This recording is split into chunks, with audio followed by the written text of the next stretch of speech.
డిబేట్కి స్వాగతం. ఇరాన్ మరింత సంక్షోభంలోకి కూరుకుపోతోందా? దాదాపు 500 మందికి పైగా ప్రాణాలు వదిలిన పరిస్థితి అక్కడ.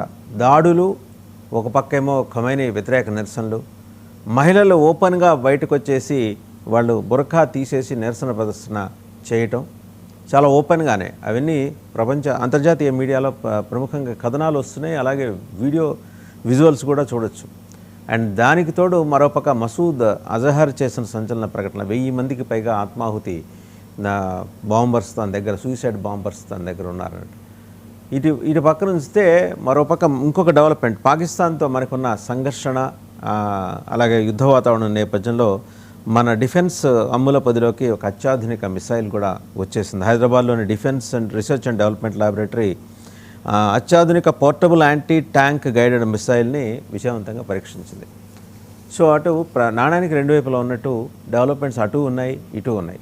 టు స్టార్ట్ విత్, మనతో పాటు బిగ్ డిబేట్లో పార్టిసిపేట్ చేస్తున్నారు geo political affairs expert doctor Pentapati Pullarao గారు. నమస్తే పుల్లారావు గారు.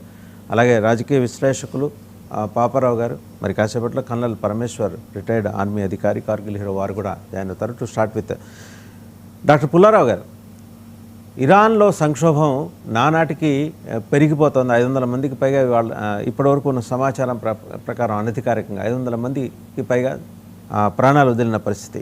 ఎక్కడికి వెళ్తోంది? ఖమైనీ పాలనకి వ్యతిరేకంగా ఎప్పుడో 1979లో వచ్చిన ఒక విప్లవం తర్వాత మళ్ళీ ఇదే విప్లవం. ఖమైనీ విడిచిపెట్టి వెళ్తాడా? అండ్ ఇరాన్ ఏమన్నా డెమోక్రటిక్ పాత్రలోకి వెళ్ళే అవకాశం ఉందా, లేకపోతే ఫండమెంటలిస్ట్ రూల్లోనే కంటిన్యూ అయ్యే ఇది కనిపిస్తుందా? డెమోక్రసీ అయిపోతుంది, ఏదో ఎలక్షన్లు వస్తాయి, అది ఉండదు.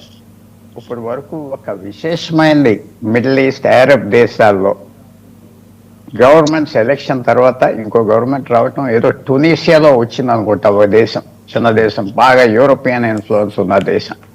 మిగతా 1 ఎలక్షన్ 1 టైం అంటారు. ఒక ఎలక్షన్ చాలు, మళ్ళీ ఇంక ఎలక్షన్ ఉండదు, మమ్మల్ని ఎన్నుకున్నారు కదా. సో ఇదేదో డెమోక్రసీ వచ్చేస్తుంది అనుకోవటం చాలా కష్టం. 1979లో షా ఆఫ్ ఇరాన్, అప్పుడు సమ్రాట్ని తీసేశాక, ఏదో పెద్ద గొడవలు అని చరిత్ర చెప్పడం కష్టం. ఇక్కడ తీసేశాక అయతోలా ఖమైనీ వచ్చాడు. ఇక ఆయన కంట్రోల్ పెట్టుకున్నారు. 79-80 ఈవేళ ఎన్ని సంవత్సరాలు? 45 సంవత్సరాలు.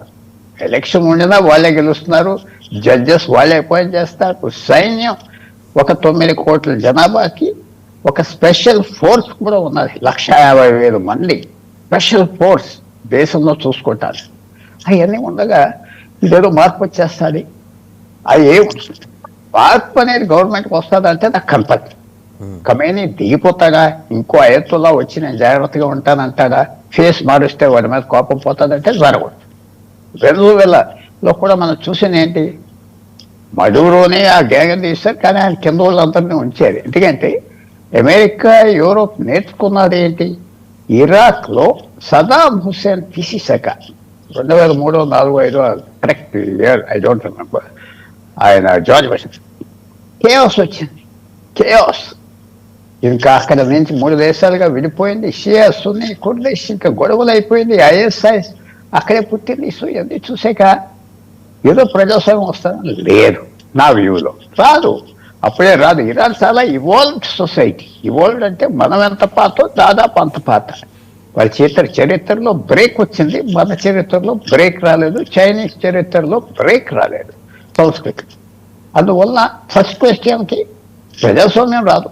సెకండ్ క్వశ్చన్ మార్పు అనేది ఉండొచ్చు. ఎందుకంటే ఇది కొత్తగా ఏంటంటే ఒక అన్పాపులర్గా ఉన్నాడు ఖమైనీ. 35-36 సంవత్సరాలు సోల్ డిక్టేటర్గా పరిపాలించాడు. ఆయన మీద ఎక్కువ వ్యతిరేకత వచ్చింది. తర్వాత ఓపెన్గా అమెరికన్ ప్రెసిడెంట్ డొనాల్డ్ ట్రంప్ దిగాడు. డొనాల్డ్ ట్రంప్ రెప్యుటేషన్ ఏంటి, ఏదైనా చేస్తాడు. మే 2025లో బాంబు చేశాడు ఇరాన్. ఎవరు చేయను, ఏమైపోతుందో అనుకుంటే చేశాడు. తర్వాత పక్కన ఉన్న సున్నీ దేశాలు కూడా, Saudi Arabia, United Arab Emirates, Egypt, Jordan అందరూ కూడా నోరు మూసుకుంటున్నారు. ఇరాన్ తీసేస్తే వాళ్ళకి మంచిది షియాలు. సో అన్నీ ఉన్నాయి. కొద్దిగా మార్పు వస్తుందా అంటే వస్తుంది. ఎలాంత మార్పు వచ్చేస్తుంది?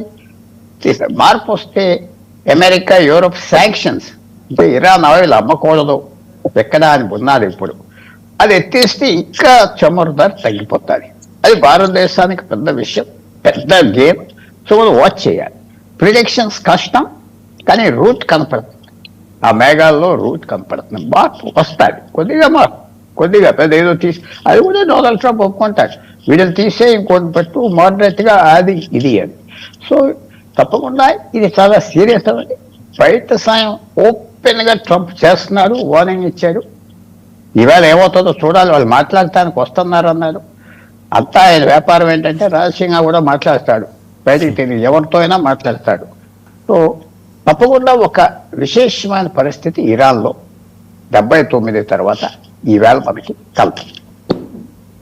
రైట్. అంటే దాంతోపాటు పక్క దేశం నుంచి ఉగ్రవాది ఆయన చేసిన ప్రకటన 1000 మంది సూసైడ్ బాంబర్స్ తయారు చేసుకున్నట్ట.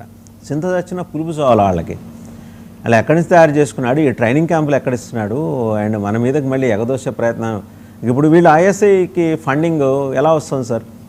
వాళ్ళ పాకిస్తాన్ మసూద్ అజహర్ గురించి ఎవరి గురించి? మసూద్ అజహర్, జైషే మహమ్మద్. ఇవన్నీ ఆ మాటలు, సూసైడ్ బాంబులు వచ్చేస్తారు, ఇది చేస్తారు. చాలా సిచ్యువేషన్ మారిపోయింది. ఎందుకంటే పాకిస్తాన్కి ఎప్పుడైతే ఆఫ్ఘనిస్తాన్ దూరం అవ్విందో మీరు ఆశ్చర్యపోతారు. మీరైతే తెలుసు, 2021లో మనకి ఏదో 1000 మంది వచ్చేస్తారు, చంపేస్తారు, వాళ్ళు చచ్చిపోవడానికి రెడీగా ఉన్నారు తాలిబాన్ అంటే. ఇవాళ బెస్ట్ ఫ్రెండ్. ఎందుకంటే చరిత్రలో మనకి ఆఫ్ఘాన్స్కి పెద్ద ఎనిమిటీ లేదు 100 సంవత్సరాలు. పాకిస్తాన్ డిఫెన్స్ మినిస్టర్ ఏమన్నాడు, ఇది పార్లమెంట్లో, ఆఫ్ఘనిస్తాన్ నిన్న స్నేహితుడు, ఈవేళ స్నేహితుడు, భారతదేశానికి రేపు కూడా స్నేహితుడు అన్నాడు. తెలుసు అన్నమాట. సో ఇవన్నీ నేను మొహమ్మద్ అజహర్ సూసైడ్ బాంబర్లు వస్తారు, వాళ్ళు వస్తాడు, అది ఇంకా చెల్లామని అవ్వదు. ఎందుకంటే ఎక్స్పోజ్ కూడా అయిపోయారు. వాళ్ళ ఓన్ లైఫ్స్, వాళ్ళ ఫండ్ చేసేది ఎవరో. తర్వాత ఏదో పాకిస్తాన్ అమెరికాకి స్నేహం అంటే డొనాల్డ్ ట్రంప్తో స్నేహం ఏంటి? ఒక్కతోక పుచ్చుకొని గోదావరి ఈనున్నట్టుగా ఉంటుంది. స్నేహం ఏంటి, విరోధం ఏంటి?